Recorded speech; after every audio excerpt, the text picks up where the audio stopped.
Կրթության, գիտության, մշակույթի և սպորտի նախարար Ժաննա Անդրեասյանը նախարարության ենթակայությամբ գործող թանգարանների տնօրենների հետ քննարկել է միջազգային համագործակցության հնարավորություններն ու զարգացման հեռանկարները։ Փոխնախարար Ալֆրեդ Քոչարյանը նշում է, որ անցած տարի միջազգային համագործակցությունները շատ էին։ Գլխավորը Անահիտ Աստվածուհու գլուխը և ձեռքը Հայաստան տեղափոխելն էր բրիտանական թանգարանից։ Նրա խոսքով միջազգային ծրագրերը շարունակական կլինեն։ 2025 թվականին մենք նույնպես ունենք միջազգային թանգարանների հետ համագործակցություն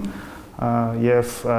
պատմության թանգարանը օրինակ արդեն իսկ ունի հստակ պայմանավորվածություն Լուվրի թանգարանի հետ եւ Հայաստանում կցուցադրվեն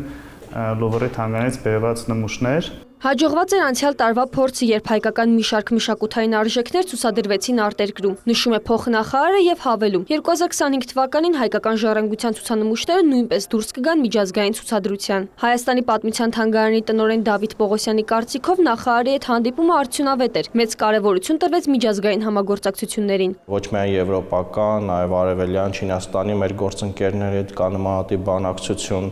արտերկրում նաև ցուցադրություններ կազմակերպելու հնարավորությունն է քննարկվում Օմանի, Հունաստանի մեր գործընկերների հետ եւ նաև նախատեսվում են պլանավորում հետագա տարիների հետ կապված։ Հանդիպան ընթացքում քննարկվել են նաև ատեստավորումը, թանգարանների մասին օրենքը, մշակույթի զարգացման հիմնադրամի աշխատանքները եւ ոլորտի զարգացման առնչվող այլ հարցեր։ Լիաննա Քարամյան, Արամ Հարությունյան, լուրերի համար։